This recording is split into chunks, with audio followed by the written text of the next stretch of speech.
You know, neighbors, there's an old saying from Vatnsdale saga. Bad counsel turns out badly. I don't care about your religion or your politics, but some of my pagan friends that lean more right, lend me your ears. The Abrahamics on your side of the aisle just turned on you. They've decided you're not useful anymore, all because of bad counsel. You may have heard about the politician Michael Cassidy who's trying to stay relevant by ripping off the head of a Baphomet statue at the Iowa Capitol. Fox News is trying to fire up a Satanic Panic 2.0. They're framing it as good versus evil. They're talking about anti-blasphemy laws. There are no anti-blasphemy laws that are common law, and there are no anti-blasphemy statutes in Iowa or Mississippi. Yes, the Temple of Satan is the focus of their anger right now, but I would imagine anything under the umbrella of paganism is in jeopardy. Firstly, please be safe. I respect you and I care about your safety. Secondly, our ancestors had something called a thing or all thing before feudalism kicked in and we had to bow to kings. It kind of feels like that moment. Our ancestors used to represent their households. They would gather from far and wide and they had a voice. We really don't have one in the United States now, do we? Sure, some organizations might claim that, but they're not. That's why examples must be made, and we're going to have to come together on this one, neighborhood to neighborhood, shield to shield.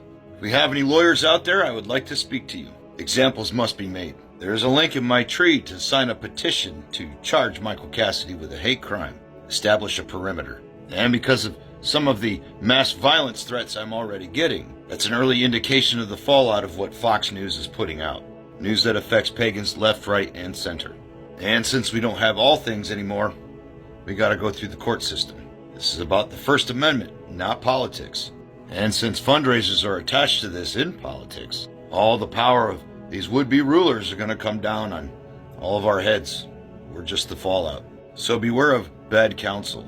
They don't even realize that the Temple of Satan doesn't worship Satan. The anti-blasphemy laws don't exist in this country. Statutes only in a minority of states, and they're framing you as the bag to kick down at now.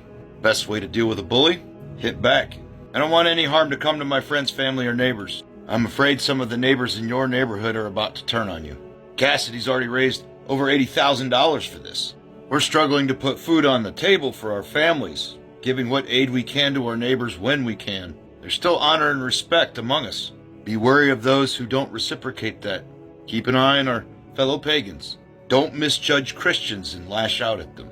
Yeah, make disrespect in kind. It's already increasing. Beyond self-defense, please don't do anything rash.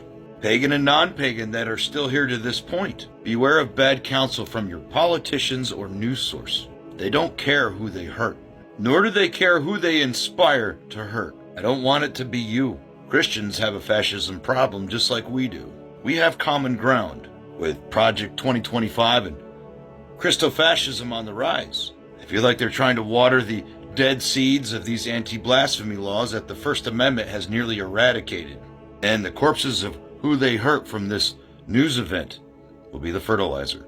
They will gaslight us. They will gaslight the right. They will gaslight the Abrahamic faiths.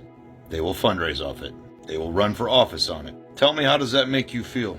All because bad counsel turns out badly. Be safe out there, neighbors.